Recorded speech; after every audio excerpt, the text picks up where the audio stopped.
First of all, I think he was very irresponsible. Dive into the heart of martial arts mastery, where giants like Jackie Chan, Chuck Norris, and Jet Li stand in the shadow of the unparalleled legend, Bruce Lee. As the ultimate master of his craft, Bruce Lee didn't just break into the Hong Kong film industry, he shattered its boundaries before dazzling America with his extraordinary talent and groundbreaking fighting styles.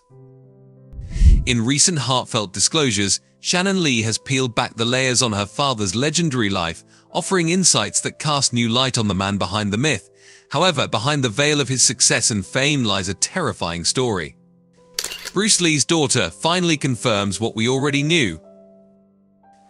Born as Lee Jun-fan, Bruce entered the world on November 27, 1940, in San Francisco, California, during his parents' international opera tour.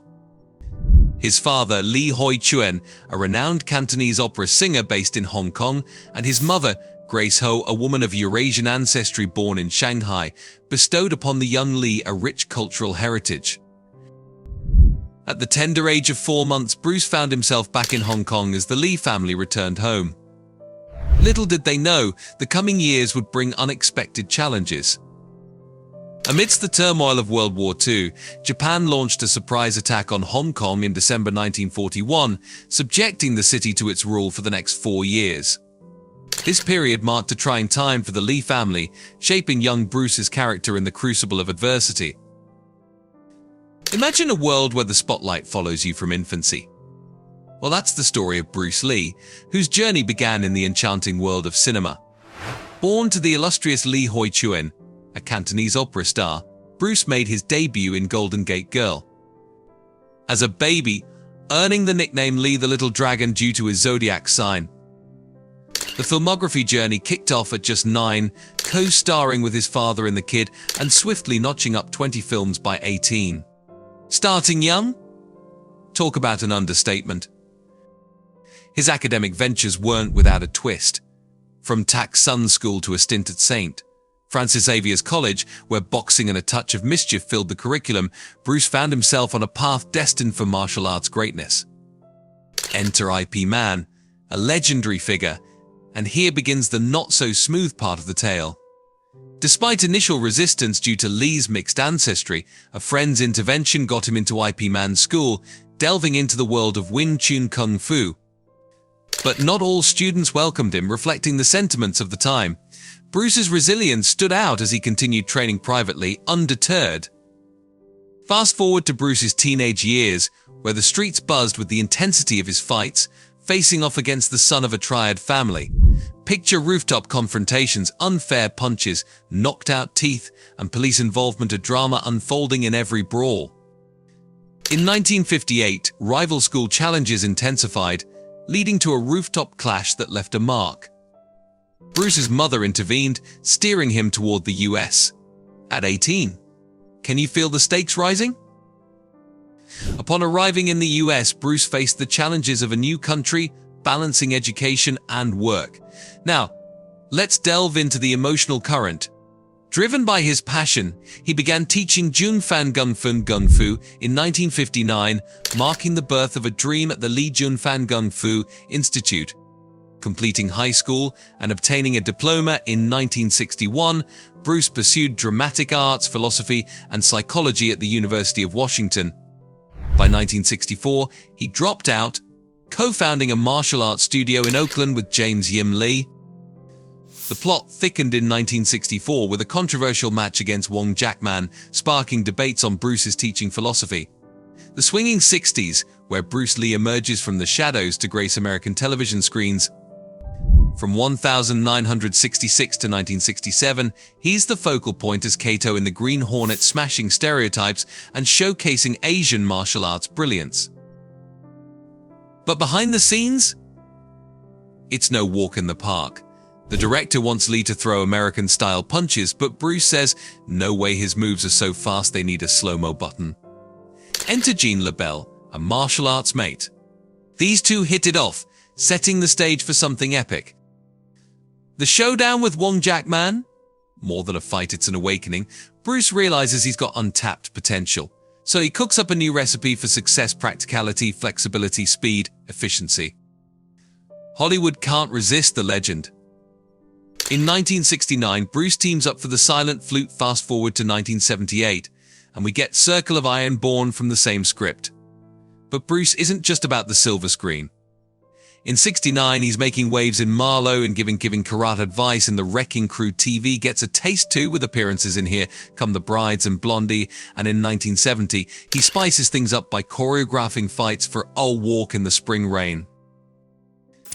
Now you put water into a cup, it becomes the cup. You put water into a bottle, it becomes the bottle.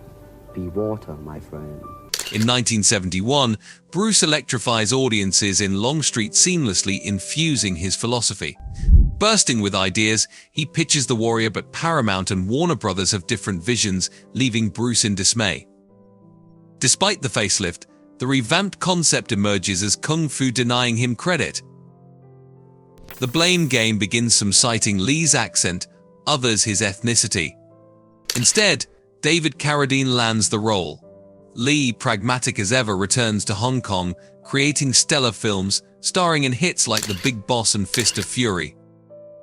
Taking charge, Lee helms The Way of the Dragon, the legendary showdown with Chuck Norris becoming iconic. In 1972, he embarks on Game of Death, but Warner Brothers pulls him into Enter the Dragon. Despite a shoestring budget of $850,000, Enter the Dragon exploded onto screens, grossing over $400 million globally, catapulting Bruce Lee into legendary status. The film triggered a martial arts craze, echoing in pop culture through hits like Kung Fu Fighting and inspiring TV shows. In the midst of Bruce Lee's legendary life, a chapter unfolds involving not only professional highs and lows but also personal struggles. Linda Lee, his perpetually supportive wife, found herself at odds with one decision, leading to a complex dispute. According to the biography Bruce Lee, a life, Linda engaged in a heated argument with Bruce regarding their relocation back to Los Angeles. Concerns about their children growing up in Hong Kong and other reasons fueled Linda's discontent. The family was navigating through a tumultuous time. While Bruce was joyfully showcasing his son Brandon's achievements in Hong Kong, Linda couldn't hold back her sentiments. "I hope we can return to Los Angeles as soon as possible. The kids can't have a normal life there," she expressed. Despite Bruce's joy in his homeland, Linda's worries were simmering. As per the book, Linda's unease extended beyond their location. Her disappointment with Bruce's altered behavior post-stardom and concerns about their children's future amid Bruce's declining health became significant stressors. Bruce's eventual demise presented a mountain of challenges for the family. Following Bruce's sudden death at 32, Linda faced not only emotional distress but also a complex legal dilemma. Without a documented will and limited savings, the family's future hung in the balance. Post Bruce's death, a split emerged between Linda, who controlled his estate, and the Lee family. The family argued that Linda took most of the revenue from Bruce's movies and licensing, leaving them out. Legal battles ensued over the intellectual property rights. Bruce's estate, primarily shares in his Hong Kong-based production company, was sold to his business partner, Raymond Chow, in 1976. Licensing issues related to Bruce's name, likeness and image led to litigation against third parties. In 2008, Linda assigned her interest in the rights of publicity ROP to their daughter, Shannon, who founded Bruce Lee Enterprises Blell. Lee claims to be the current rights holder, generating around $10 million annually through licensing Bruce's image. Third parties, like creators of products depicting Bruce Lee, must obtain licenses. The rights to Bruce's films rest with Fortune Star Entertainment and Warner Brothers Entertainment. The absence of a will left the family grappling with uncertainties. A clear directive from Bruce could have averted legal battles, providing clarity on the exploitation of his estate, name, likeness, and image. In the Lee family saga, Shannon Lee emerges as the unsung hero, quietly crafting her extraordinary narrative. While her legendary father might hog the limelight, Shannon's path is nothing short of remarkable. No Hollywood blockbusters or tragic endings here, just the journey of a real, down-to-earth woman. Balancing marriage, motherhood, and a thriving career as a producer and actor, Shannon isn't merely walking in her father's footsteps, she's carving her own path. And guess what? She's not just about entertainment, she's a vocal advocate for gun safety, spurred by the tragic loss of her brother. It's a cause close to her heart, and she's boldly championing change on film sets. How have you come to understand how he was able to have such a significant impact on this world? He took the things that were different about him and he turned them into his superpower. But let's get to the heart of the matter, her father's legacy. Shannon is the driving force behind the Bruce Lee Foundation, creating summer camps where young warriors can absorb his philosophy and embrace martial arts. And now her daughter Ren is the steward of the Bruce Lee Snapchat account, ensuring the legacy lives on.